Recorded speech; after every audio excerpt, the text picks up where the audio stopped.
Sayyidil ummah wa mursyidiha Sayyidina Muhammad wa ala alihi wa sahbihi walil ilmi wal huda amma ba'du.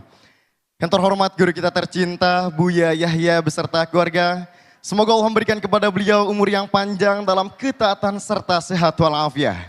Dipermudah segala urusannya, baik urusan dunia maupun urusan akhiratnya, terutama dalam urusan dakwahnya, amin amin ya rabbal alamin. Dan tak lupa yang kami hormati para perindu ridha Allah, para pecinta baginda Nabi Muhammad sallallahu alaihi wasallam, hadirin pemirsa Al-Bahjah TV dan pendengar setia Radioku Network dimanapun Anda berada. Alhamdulillah wa syukurillah, segala puji bagi Allah Subhanahu wa taala atas segala limpahan nikmat dan karunia agungnya. Hingga pada kesempatan kali ini senang sekali rasanya saya Syarif Mugni Al-Ghifari dapat kembali bersilaturahim dengan Anda dalam program kajian kitab Mukhtasar At-Targhib wa Tarhib yang rutin diselenggarakan setiap Ahad pagi di Aula Utama Lembaga Pengembangan Dakwah Al-Bahjah Cirebon dan disiarkan langsung oleh Al-Bahjah TV dan Radioku Network dari berbagai kota. Yang tentunya bersama guru kita tercinta Buya Yahya. Sebuah program yang akan membahas seputar hadis baginda Nabi Muhammad SAW dan mengajak kita agar lebih dekat dengan sosok yang mulia, yaitu Sayyidil Wujud baginda Nabi Muhammad SAW. Yang insya Allah pada kesempatan kali ini kita telah sampai pada pembahasan hadis yang ke-236. Kita langsung kepada kitab At-Targhib At-Tarhib ya Imam Ibn Hajar Al-Asqalani. Kita sampai kepada hadis yang ke-20, 236. Wa an Abi Bishrin Qabisatah Ibn al-Mukhariq, dari Abi Bishr Qabisah ibn Mukhariq. Qala, beliau berkata, tahammaltu hamalatan, aku mempunyai beban yang harus aku bayar hamalah, beban diyah. Jadi di dalam Islam itu kalau orang membunuh dengan sengaja, naudzubillah, ya, dia anti kemanusiaan, maka dia harus dibunuh, dikisos. Karena kekejiannya, yang berani membunuh satu orang dengan kebencian dengan kemanusiaan, dia mungkin membunuh 1000 manusia. Maka dalam Islam kisos. Cuman ada orang yang membunuhnya tidak sengaja. Dia melempar sesuatu, tak taunya kena orang, atau mukul orang hanya sekedar tidak sesuatu yang menjadikan mati, mati. Ada khata' atau sibul amad, setengah sengaja atau salah. Setengah sengaja dia melakukan tapi dengan sesuatu yang tidak membunuh. Orang gini kan tidak mati, tak tahu mati. Wah ini. Nah di saat dia tidak dengan sengaja membunuh, biarpun dia sengaja menyakiti atau dia salah di dalam membunuh, maka nanti akan kena diyah. Cuman dia itu yang menanggung adalah aqilah, keluarga besarnya. Dibebankan pada keluarga besarnya. Sebenarnya ada makna agung di balik ini semuanya adalah karena dia tidak dikisos. Karena tidak dikisos maka keluarga besarnya disuruh membayar, tujuannya adalah untuk membuat perdamaian supaya tidak terjalin silaturahmi. Lah aqilah ini harus membayar 100 onta itu. Dibagi-bagi, yang paling kaya dan sebagainya. Nah ini orangnya kelompok ini. Saya punya kewajiban membayar dia. Ini gimana ini saya enggak. Lalu saya tidak punya kambing, tidak punya onta yang dibayarkan. Satu. Fa'ataitu Rasulullah, aku datang ke Rasulullah. As'aluhu, aku minta Nabi fiha tentang ini. Hamalah ini. Beban dia tadi. Dia yang dibagi. Faqala aqib, tunggu. Kau tinggal di sini sampai datang. Hatta ta'tina shadaqatu, sampai nanti ada sedekah atau zakat. Fa na'muru laka biha, kemudian setelah itu aku akan perintahkan kepada pengurusnya untuk diberikan kepadamu, diberikan zakat tersebut. Tsumma qala ya Qabisatu. Tapi Nabi ingatkan ya Qabisah. Ingat. Innal mas'alata, ente minta loh ya. Ente minta. Anda kembalikan kepada ente sendiri. Kalau orang minta-minta, itu awas, haram loh kalau tidak ada hak keperluannya. Nah, ini kan ini lanjutan dari kemarin, ada orang budaya minta, mentalnya minta meminta-minta. Jangan dianggap minta itu halal, minta itu haram kecuali beberapa orang. Dan hukumannya mengerikan di akhirat nanti. Suka minta-minta, bermacam-macam caranya. Cuman kemarin ada pertanyaan waktu kita mengambil kisah tentang Thauban, tentang salah satu sahabat Nabi yang Maula Thauban itu, yang di saat cambuknya jatuh pun saking begitu menghindarnya dari meminta kepada orang, sampai di saat cambuknya jatuh, waktu dia naik kuda, cambuknya jatuh, dia segera melompat untuk mengambil dan tidak meminta tolong kepada orang. Rupanya ada yang memahami mungkin lebih luas lagi, lebih dalam lagi, sehingga menjadi pertanyaan dalam dirinya, berarti kita tidak boleh minta tolong sama orang dong, kan begitu? Boleh, itu pemahaman yang benar, akan tapi itu adalah waroknya Thauban. Akan tapi kita minta tolong kepada orang diperkenankan untuk kepentingan bersama. Kalau kepentingan pribadi, hendaknya kita sebisa mungkin kita melayani diri kita sendiri. Biarpun kita minta dengan bahasa kasih sayang, suami minta tolong pada istri, istri kepada suami, pada anak, seorang guru pada murid, dan seterusnya, kawan dengan kawan, wajar. Akan tapi yang menampakkan memerintah dengan kesombongan, itu yang perlu dihindari. Kemudian kita minta uang, misalnya menyampaikan, saya minta uang kepada seseorang, tapi bukan untuk kepentingan pribadi. Kepentingan fulan, kelompok orang fakir, kena bencana di sana, ada masjid dibangun, ini beda dengan tadi, karena bukan untuk dirinya sendiri. Ini bicara adalah untuk isyrafun nafs. Dia mengambil untuk kepentingan dirinya. Meminta untuk kepentingan dirinya. Padahal sudah cukup, diri dimasuk termasuk dalamnya keluarganya. Untuk anak-anaknya, padahal sudah cukup, tapi dia sengaja minta. Bahkan kemarin di sebuah tempat, menjadi budaya, padahal orang tuanya kaya raya. Untuk nyekolahkan anaknya, mentang-mentang ada sebuah tempat, untuk mengajukan, dia ngajukan. Karena anaknya sekolah itu dijadikan alat untuk cari duit rupanya. Ini kan bahaya. Anaknya sekolah, nanti minta surat dari sekolahan, bahasa anak sekolah di sini, ini digunakan untuk keliling minta-minta. Minta bantuan kalau anaknya sekolah di sini, sekolah di sini. Sama, ini peminta-minta halus itu. Padahal dengan satu orang sudah cukup, cuman dia dapat 4 orang, lumayan, ada lebih. Sehingga menyekolahkan anaknya bukan untuk memintarkan anaknya, tetapi menyekolahkan anaknya hanya untuk jadi bahan minta-minta. Makanya anaknya gak pintar-pintar. Tidak sambung hati dengan ilmu. Ini ada model-model semacam ini. Makanya istilah beasiswa dan sebagainya, Anda jangan terlalu tamak istilah beasiswa. Kalau bisa kita memberi anaknya orang, membiayai anaknya orang. Nah, kalau bisa semacam itu. Tapi kalau memang kita tidak mampu. Kalau tidak mampu, lain cerita. Tapi kalau kita mampu, ayo kita lebih baik memberi. Kemarin disebutkan tangan yang di atas lebih bagus dari tangan yang di bawah. Baik. Kemudian, baginda Nabi menyebutkan, innal mas'alata minta itu la tahillu, gak boleh, gak halal. Illa li ahadi thalathatin. Kecuali untuk 3 model orang. Apakah inti termasuk itu? Nabi ngasih, tapi nasihati juga. Rajulun tahammala hamalatan. Orang menanggung beban diyah tadi. Saudara yang dia membunuh, lalu dia harus bayar diyah, dia nggak punya apa-apa. Fahallal lahul mas'alatu, maka boleh minta seperti yang kamu lakukan kalau betul kamu punya tanggungan seperti itu. Hatta yusibah hatta bayubsik, sampai mencukupi, setelah itu nggak boleh lagi, sudah cukup. Jangan dibagikan ajang. Sama kalau anaknya sekolah dan dia fakir, dia boleh minta hanya secukupnya saja. Nggak boleh jadi ajang. Jadi sarana untuk meminta-minta. Ini kadang-kadang, mohon maaf, ini bisa jadi terjadi kedoliman terselubung. Di balik santunan, di balik kasih sayang. Dia punya anak yatim banyak, rupanya bukan untuk dia merawat anak yatim. Cuma labelnya untuk nyari bantuan, ternyata apa? Anak yatimnya tetap makan kerupuk, dia makan ayam, makan daging. Anak yatimnya, Masya Allah, hidupnya masih sengsara, dia hanya beli mobil. Allah, na'udzubillah. Wah, tidak ada penjahat lebih gede daripada ini. Sudah minta-minta, berbohong lagi. Nah, ini bahaya, kita harus waspada. Atas nama dakwah, atas nama Islam, tak tahu aja masuk koceknya sendiri. Wah, untuk bangun pondok. Ya salam. Hebat kan? Bangun pondok pesantren, bangun masjid. Tetapi uangnya masuk koceknya sendiri. Untuk jadikan anting istrinya, gaun istrinya, memperbaharui mobil. Nah ini lebih serem lagi daripada yang meminta-minta untuk kebutuhannya saja. Bukan. Minta-minta untuk ngayahkan diri. Itu minta-minta untuk kain diri, ngomong saya hanya bohongnya bohong, saya melarat, padahal dia punya duit. Ini enggak atas nama agama, atas nama yatim piatu. Siapa sih hari ini yang nggak ternyuh dengan yatim piatu?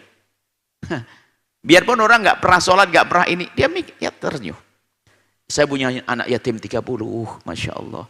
Sejarahnya yang satu anak ingin ketemu saya, nemu di rumah sakit, panti gini. Ternyuh orang, tatonya masuk koceknya sendiri. Na'udzubillah. Dosa besar. Dan akan membuka pintu kefakiran bagi dia, nggak akan kaya selamanya. Nanti disebutkan di sini, di akhir hadis ada bahwasanya sebab-sebab kefakiran ya seperti itu tadi. Wa rajulan asabathu jaihatun, ada satu orang ketimpa musibah jaihah. Berkebun kena wereng, bisnis kebakaran, dagang kebakaran, pokoknya kena jaihah. Jaihah itu ada yang sifatnya sebabnya manusia, ada dari langit, misalnya wereng atau bencana petaka. Ijtahat malahu, yang menghancurkan, menjadikan rusak hartanya. Fahallan lahul mas'alatu, boleh minta-minta. Hatta yusibah kewaman, sehingga dia mendapatkan sesuatu yang mencukupinya. Sampai sesuatu mencukupinya min aishin, untuk hidup. Setelah itu bukan berarti kesempatan gara-gara bencana terus keliling untuk minta-minta. Sudah cukup, sudah selesai, terus berjalan. Karena orang masih ternyuh lumayan, orang masih ternyuh, orang masih sedih. Keliling menyempurnakan meminta-mintanya. Ini yang tidak pernah kita cermati, hati-hati.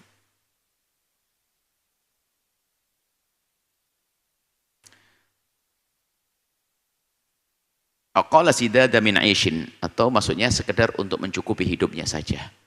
Bukan berlebihan untuk bangun gedung, rumah megah, mobil mewah, bukan itu.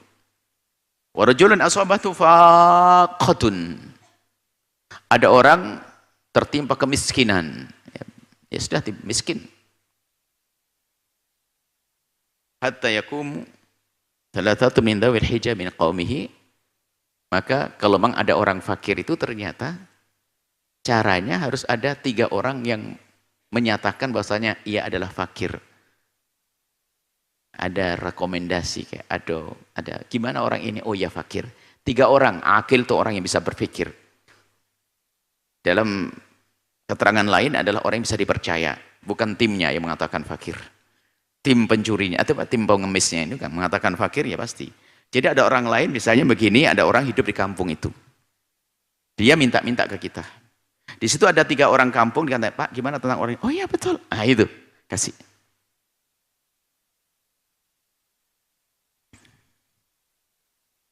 Faman siwahunna fil mas'alati, selain 3 itu, wahya qabisah, selain 3 model orang itu, suhtan itu keharaman. Yakuluha, yang dimakan sahibuha, oleh orang tersebut.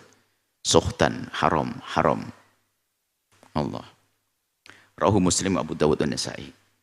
Wal hamalatu, makna hamalah bi fathil muhmalati adalah di fathah haknya, hak yang tak bertitik, bukan hak. Minad diyati, daripada diyah. Diyah itu adalah sesuatu yang harus dibayar karena pembunuhan. Yatahammaluha qaumun, yang ditanggung oleh satu kaum, satu keluarga besar dari satu kaum. Bagilah huwa ma yatahammalul muslih, bisa jadi yang namanya hamalah itu adalah sesuatu yang ditanggung oleh muslih, juru damai. Ini adalah tafsir yang kedua, juru damai. Bini misalnya, ada 2 orang bertikai, kakak beradik atau orang bertikai, lalu Anda terjun untuk mendamaikan keduanya.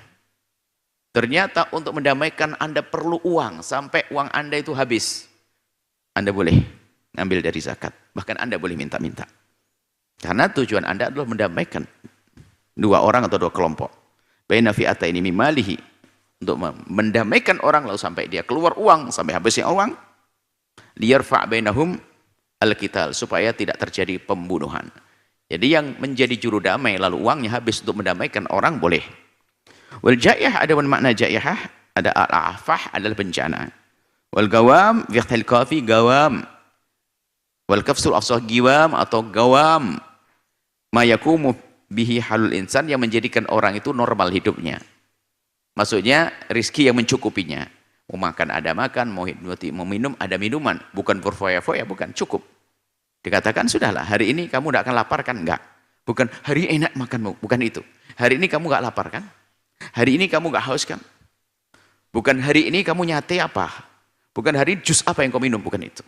Tapi hari ini tercukupi, itu adalah qiwam atau qawam. Wassadad bikasril muhmalati wassidad yasuddu hajatu, sesuatu yang memenuhi hajatnya. Ini makna daripada hadis tadi yang sudah kita artikan. Baik. Wal hija, daul hija adalah orang-orang cerdas, orang-orang yang bisa berpikir, bukan bayi, bukan orang gila, tapi orang yang bisa diambil pendapatnya.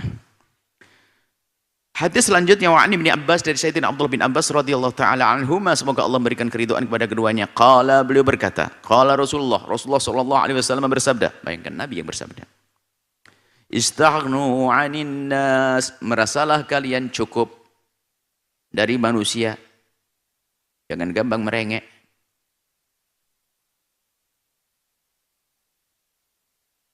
Walau bisyausis siwaki, walau dengan syausis siwak. Maksudnya biarpun nggak ada lapar, ini mubalaghah, artinya berlebihan. Sausis siwak itu adalah, siwak ini, kalau kita pakai ini kadang ada yang merotol. Rotolnya itu. Ibaratnya biarpun kenyangmu hanya kenyang dengan itu. Maksudnya apa? Betul-betul menghindar dari minta-minta. Kurang lebihnya segitu maknanya. Menahan lapar hanya dengan saus. Ditelan ibaratnya. Mana bisa kenyang? Coba ini gambarannya, lebih baik nahan lapar daripada kau harus merendahkan dengan meminta-minta. Ini budaya hebat untuk menjadikan orang mandiri. Menjadikan orang mandiri. Sehingga kalau orang punya mental mandiri, lihat, akan bangkit ini bangsa. Mentalnya mental pengemis. Macam-macam model pengemis. Subhanallah, ini sebuah cerita juga. Suatu ketika ada satu orang minta, cuman kita lihat orang yang seger dan kita kenal dan dekat dan modelnya masya Allah dengan dandan yang bagus. Wah. Dia mengatakan saya punya anak begini-begini dan kita datang ke tempatnya. Memang rumahnya sederhana sekali dan pantas kalau diberi. Akhirnya kita bicara dengan berteman, sudahlah. Sepertinya orangnya keker dan bisa. Akhirnya kita nasihati, kamu orang kuat, orang besar, orang sehat. Mungkin nggak pantas kalau hanya minta-minta. Gimana kalau kamu usaha? Oh ya, coba kau pikir usaha apa? Betul ya, ada teman-teman waktu itu dikasih modal untuk usaha sesuai dengan keinginan dia. Betul, sudah tidak kelihatan lagi. Tidak lama kemudian nongol lagi dan cerita, alhamdulillah, memang pintar meminta dia rupanya. Alhamdulillah, Buya, atas modal yang kemarin sudah bisa semuanya. Senang kita, sudah aman. Di ujung-ujungnya apa? Tapi Buya, modalnya kurang. Wah, masih lagi. Ada tambahan lagi. Oh, dan orang itu rupanya sudah memang kerjaannya begitu. Waktu kita datang kepada Fulan, ini memang dia kerjaannya keliling. Suka muter-muter cari minta jadi pengemis. Dan mentalnya mental pengemis. Modelnya model keren. Gayanya gaya ustadz. Hati-hati. Pakai atas nama agama jangan-jangan. Nah, ini kan serem sekali. Baik, minta. Tidak.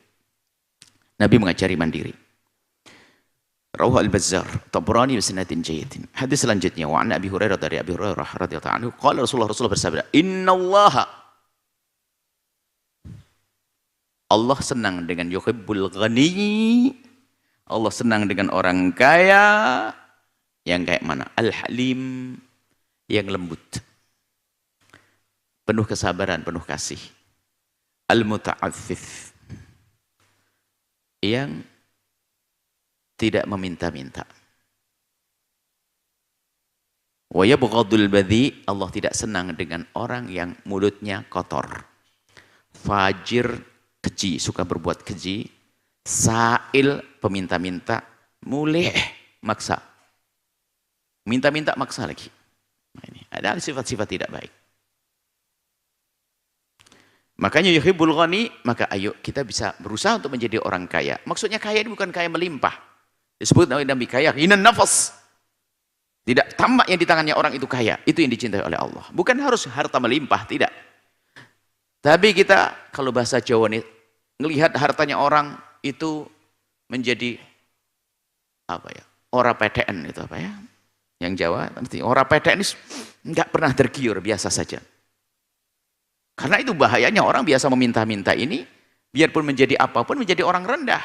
Nabi mengingatkan, man Man tawadhu'a li ghaniyyin li ghinahu dhahaba anhu thulutha dinih. Orang tawadhu ngerendah kepada orang kaya karena kekayaannya, 2/3 imannya runtuh. Oh.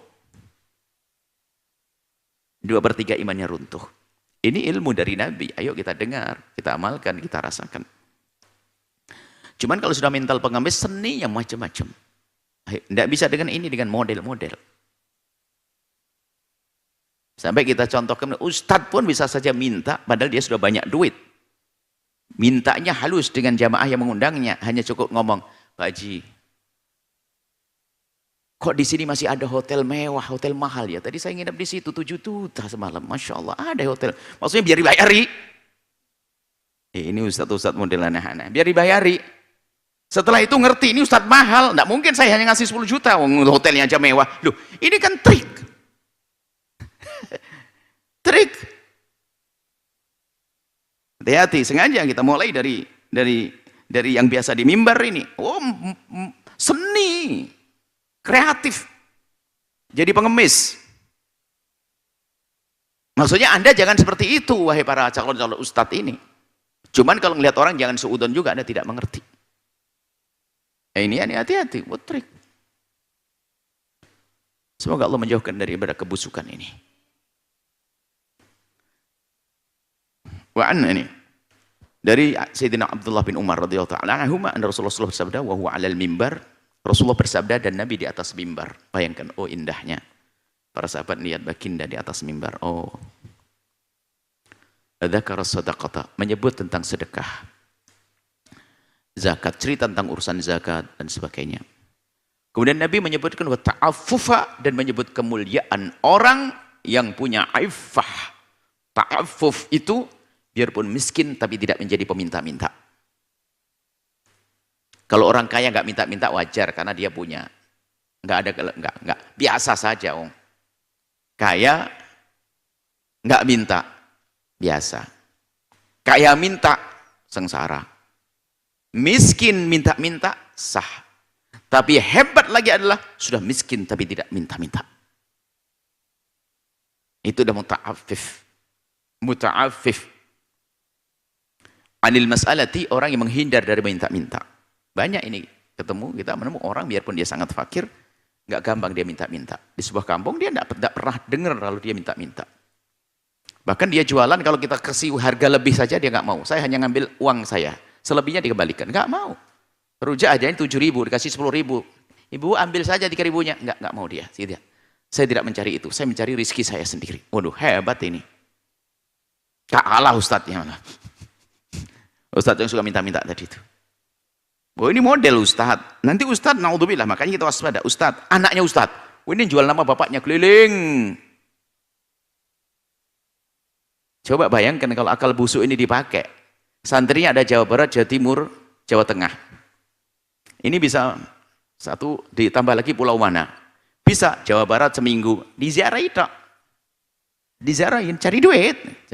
Setiap orang ngasih nggak usah banyak-banyak deh, 50.000 deh, 50 kali berapa? Wah, ada habis. Ini ketemunya setahun depan paling. Allah, hati-hati. Makanya ini saya heran kenapa Ibnu Hajar ngumpulkan paling panjang ini, tidak habis-habis masalah minta-minta ini. Biasanya kan hadis 1, 2, 3. Ini sampai berapa puluh hadis ini? Mungkin kalau kali mulai kemarin kita merenung kayak ini banyak orang kepleset di sini ini. Hadisnya panjang banget. Coba ini sudah 3 kali pertemuan nggak selesai-selesai kita. Masalah orang minta-minta.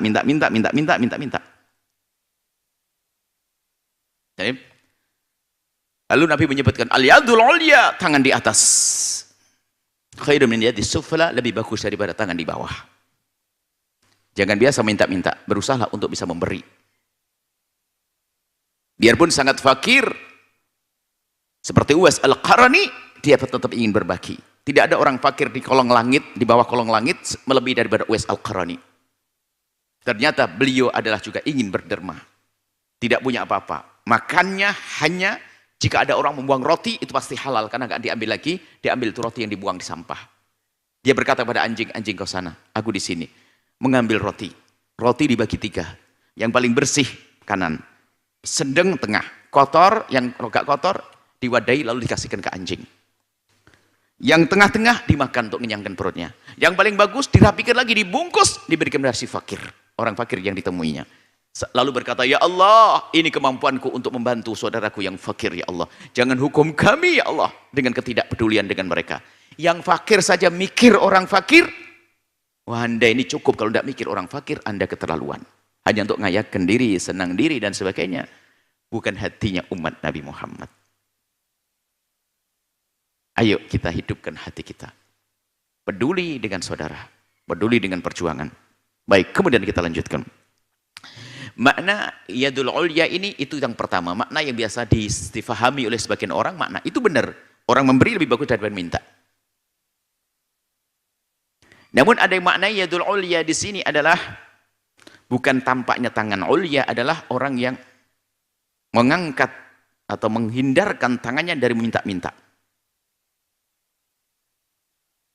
Menghindarkan tangan dari meminta-minta itu ulya. Tangannya tinggi, mulia, tidak pernah minta-minta. Lebih bagus yang bisa minta-minta. Ini diterangkan wahaka Abu Daud.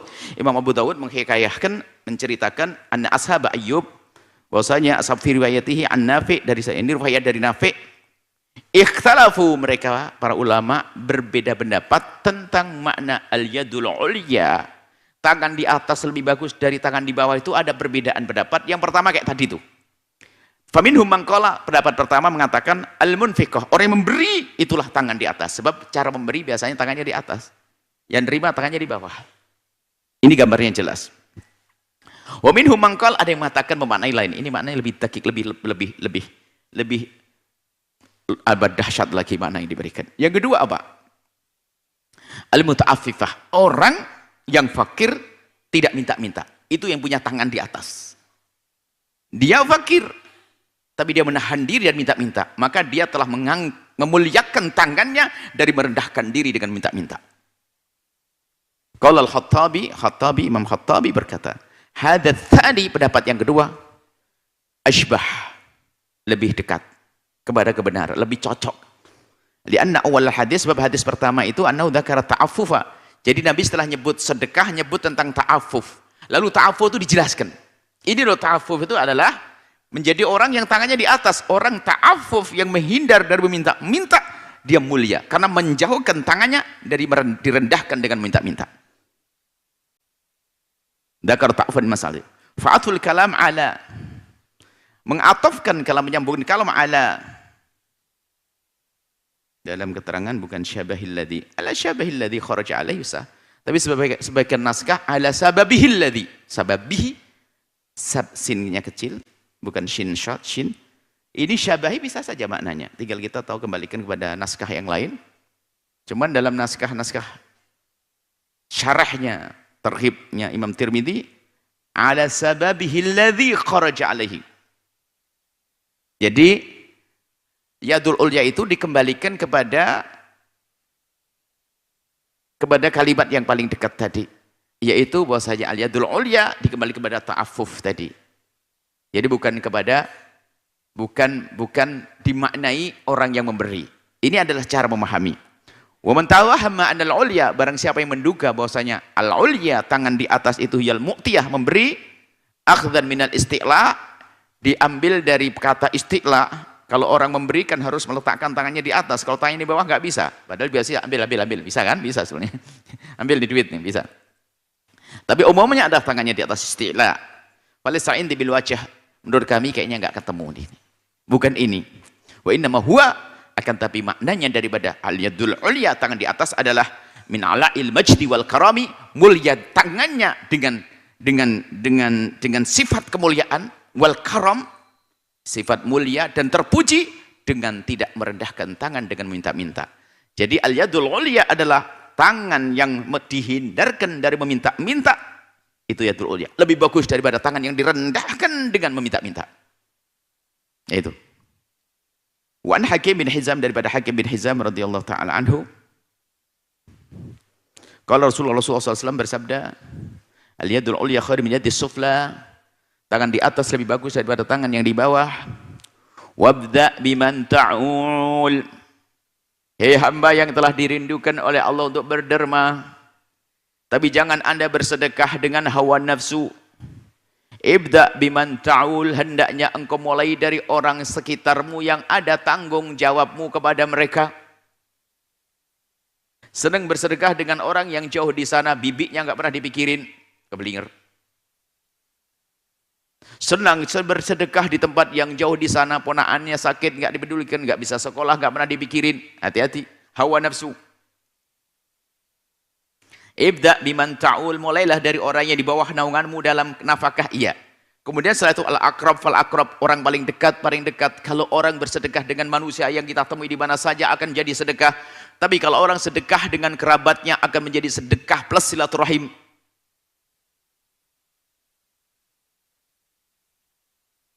Oh, indahnya silaturahim.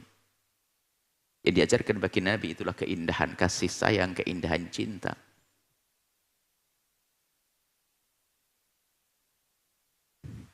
Kita renungi diri kita sendiri, nggak usah ngelihat orang lain. Ini ilmu bukan untuk dia, untuk aku. Bagaimana sedekahku? Pertama, apakah aku tukang minta-minta?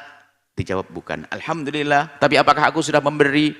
Dijawab alhamdulillah. Siapa yang kau beri? Orang jauh. Ponakan, lupa. Hawa nafsu. Nah, tinggal koreksi lagi. Kita ingin naik pangkat terus. Wa khairu sadaqati ma kana 'an dhaghrihina. Sebaik-baik sedekah adalah tentu adalah ala dhaghrihina, dalam keadaan engkau sudah mencukupi keluarga dulu. Jangan sampai kita sedekah di rumah kelaparan. Boleh di rumah kelaparan sedekah dengan kesepakatan. Dengan kesepakatan, karena melihat lebih penting. Ngomong anak-anakku, mestinya kita makan 3 hari kan? Ya abah, ayah. Untuk mulai besok kita makannya kita makannya 2 kali sehari kan? Ya ayah. Mulai besok kita kasih jangka waktu. Makannya hanya 2 kali sehari. Kenapa? Tetangga sebelah dia fakir. Sekali makannya kita berikan ke dia. Oke, sepakat. Boleh begitu. Tapi tidak boleh dipaksa.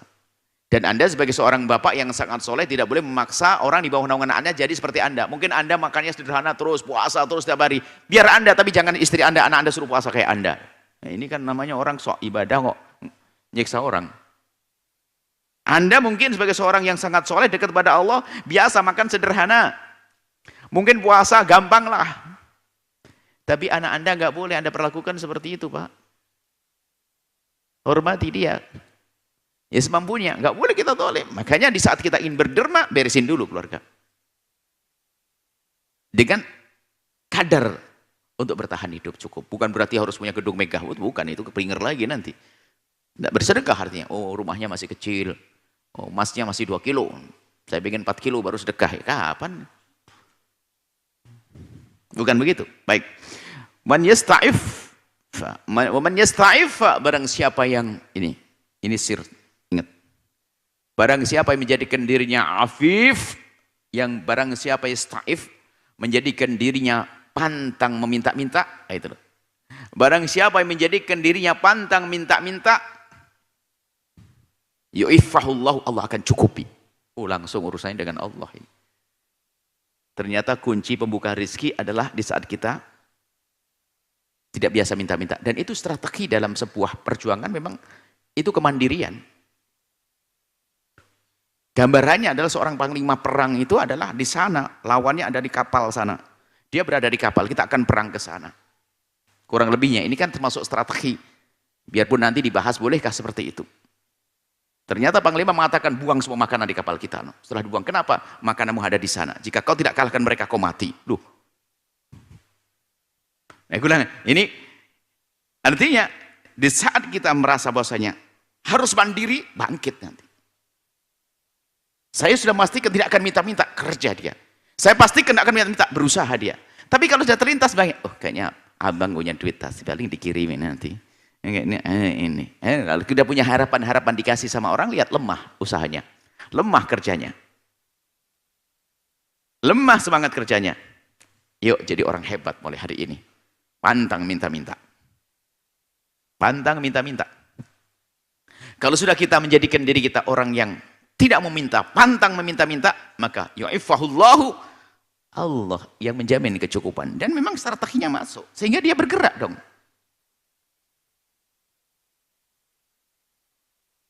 Kami bertanya, kepada guru yang ada di Mauritania sana.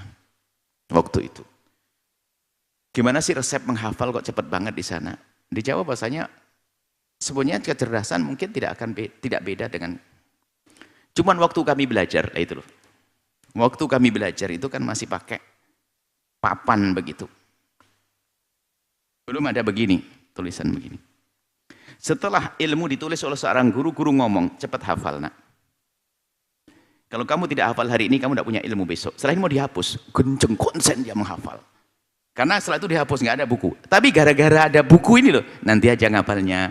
Apalagi ada komputer, nyari aja ada di maktabah Syamilah dan sebagainya. Oh, susah. Nggak cepat hafal, makanya sekarang nggak adanya teknologi ini malas menghafal. Betul kita ngerasakan kok susah, ilmu kok susah. Tapi dulu baca buku ini kayaknya baca sepintas saja. Karena apa? Di balik kita bacaan nanti, disimpan di laptop, nanti nyarinya gampang. Ya nggak dihafal. Ya itu terbetik di hatinya, oh nanti dikasih sama abang saya. Akhirnya kerjanya setengah-setengah. Males. Tapi di saat merasa bahwa aku harus berdiri di atas kakiku dan aku akan berusaha untukku, keluargaku. Bismillah. Cakep. Indah. Beres.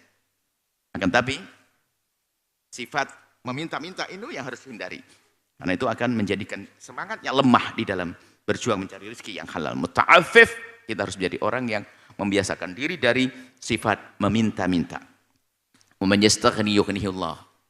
Orang merasa cukup qanaah, mensyukuri karunia, Allah akan kayakan dia.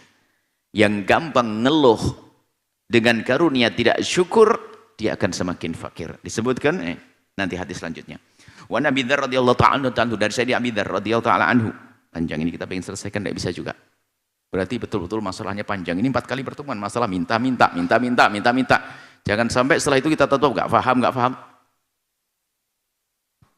Hadis terakhir kita baca saat ini adalah dari Abi Dzar, qala li Rasulullah berkata kepadaku. Rasulullah bersabda, memberitahuku, ya Aba Dzar, hai Abu Dzar, atura kathratal mali wal ghina, apakah kau menduga bahwasanya yang namanya orang kaya yang banyak fulusnya, kamu kira itu yang banyak rekeningnya di bank syariah mana itu? Begitu?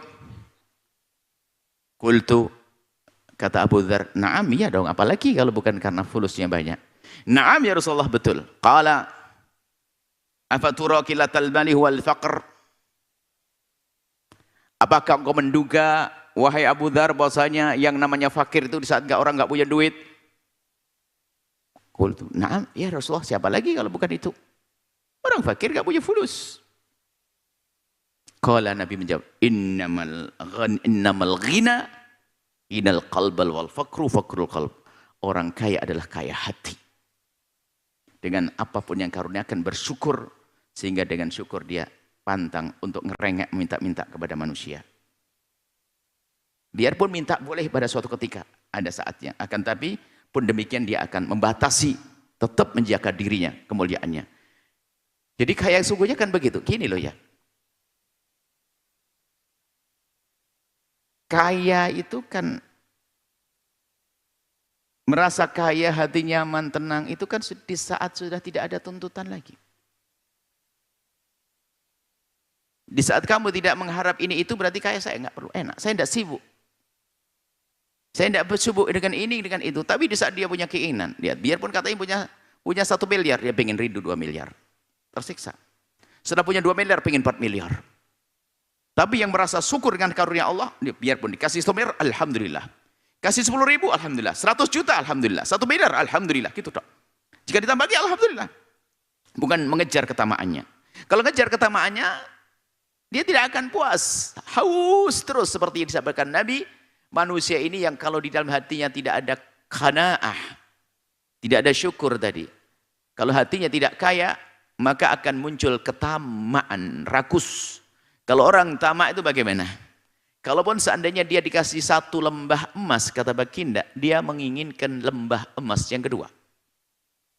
Kalau dikasih lembah emas yang kedua, dia minta lembah emas yang ketiga. Sampai kapan? Sampai masuk mulutnya tanah baru diam itu nanti. Sampai mati. Karena tamak. Makanya Sudah kaya, tak taunya qanaah, ya indah sesungguhnya. Yang fakir pun ternyata qanaah. Qanaah itu adalah mensyukuri karunia. Tidak dikuasai dengan kerakusan. Biarpun dia tampak tidak punya, tapi dia tidak merasa tersiksa dengan kefakirannya. Dia tidak pernah silau dengan gemerlapnya. Mobil, rumah, biasa saja. Sehingga kedatangan orang kaya, biasa saja. Enggak menjadi kerdil, seolah-olah terendahkan. Enggak, biasa. Karena dia hanya merasa mulia dengan Allah. Duduk dengan pejabat, biasa. Tidak akan menjadikan dia lemah rendah. Tidak menjatuhkan dirinya di depan pejabat. Karena jabat kan biasanya hubungannya dengan uang. Pejabat dengan kekayaan, kerajaan, dan seterusnya. Begitu. Tidak, biasa saja. Seperti kisah Rib'i. Modelnya sih biasa, compang-camping. Dengan tongkatnya, jalan pun sudah tidak tegap. Karena memang sudah tua. Dia diutus untuk menemui satu penguasa, Rustum atau raja lah gitu. Dia datang.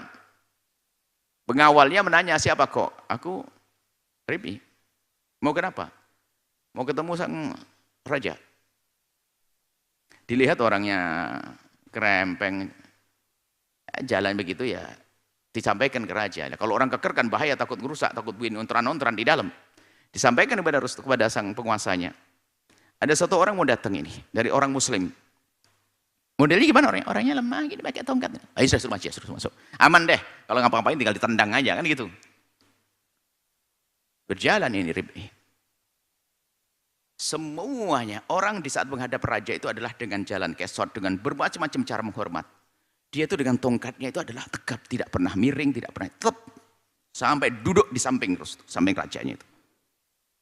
Kalau hari ini disebut raja lah. Kaget ini raja. Ini orang modelnya sih model krempeng kurus begini. Tapi kok nyalinya gede. Lalu bertanya, siapa kamu? Dia menjawab dengan tegap, ana rasulillah.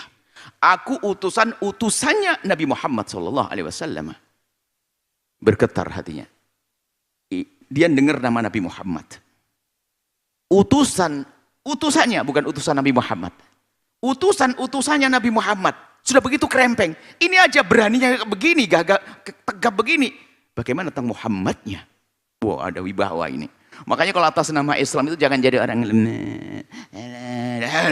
tegap.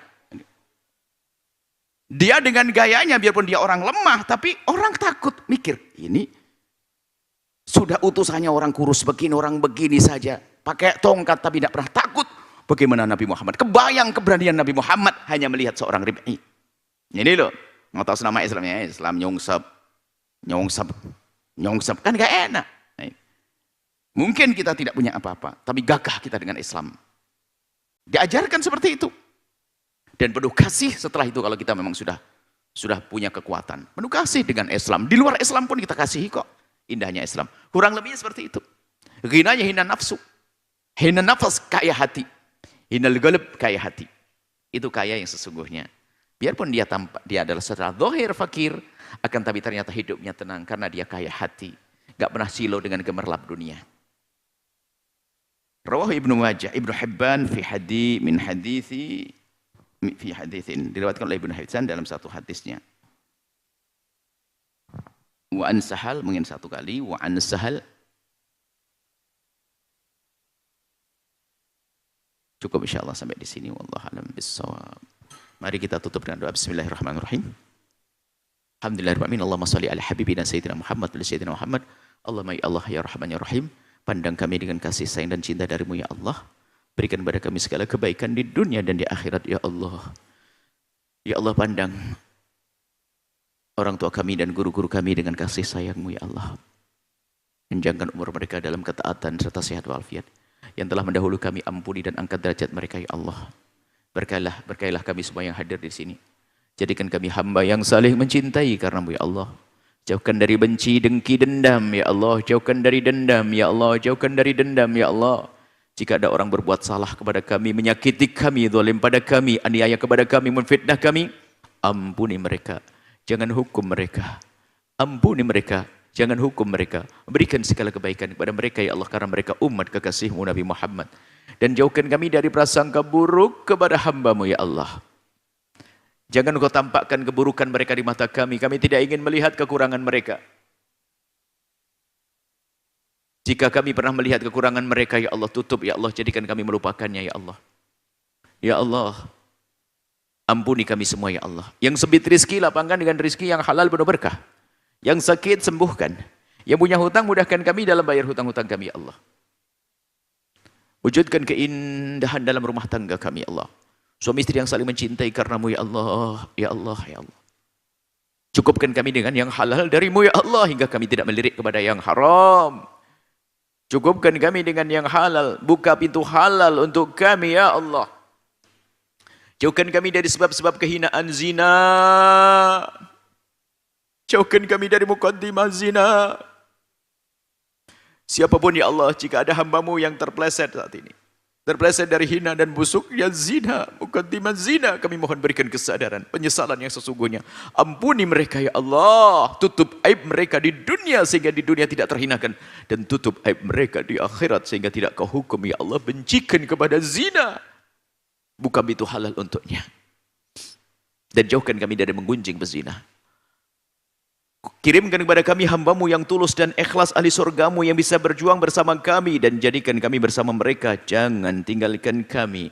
Dan berikan kepada semua yang telah berjuang bersama kami segala kebaikan di dunia dan di akhirat ya Allah. Di dunia dan di akhirat untuk diri dan keluarga mereka ya Allah. Jadikan kami juru damai di negeri ini. Juru damai di negeri ini. Juru damai di negeri ini. Jauh dari menfitnah dan difitnah. Panjangkan umur kami dalam ketaatan serta sehat walafiat. Berikan kepada kami semua husnul khatimah. Mati dalam keadaan iman. Dan kami mohon ya Allah.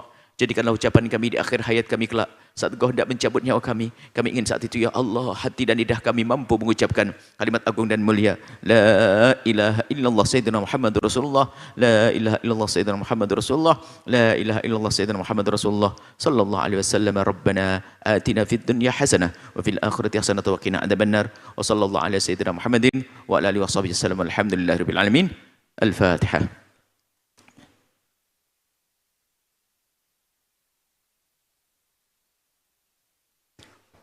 Terima kasih, mohon maaf dan mohon doa selalu. Wabillahi taufik hidayah. Assalamualaikum warahmatullahi wabarakatuh. Waalaikumsalam warahmatullahi wabarakatuh. Baik hadirin pemirsa Al-Bahjah TV dan pendengar setia Radio Eko Network dimanapun Anda berada. Demikianlah majelis kita pada kesempatan kali ini dan tetaplah istiqomah bersama kami dalam kajian spesial Al-Hikam yang rutin diselenggarakan setiap Senin malam Selasa di Masjid Raya At-Taqwa Kota Cirebon dan disiarkan langsung oleh Al-Bahjah TV, damai dan menyejukkan, serta Radio Eko Network, inspirasi spirit hati. Dan akhirnya saya Syarif Mugnal Gifari beserta kru yang bertugas mengucapkan syukuran jazilan atas segala perhatian Anda. Mohon maaf bila ada kekurangan dan mohon doa selalu. Mari kita tutup majelis yang mulia ini dengan pembacaan doa kafaratul majelis. Subhanakallahumma wabihamdika asyhadu an la ilaha illa anta astaghfiruka wa atubu ilaik. Wassalamualaikum warahmatullahi wabarakatuh.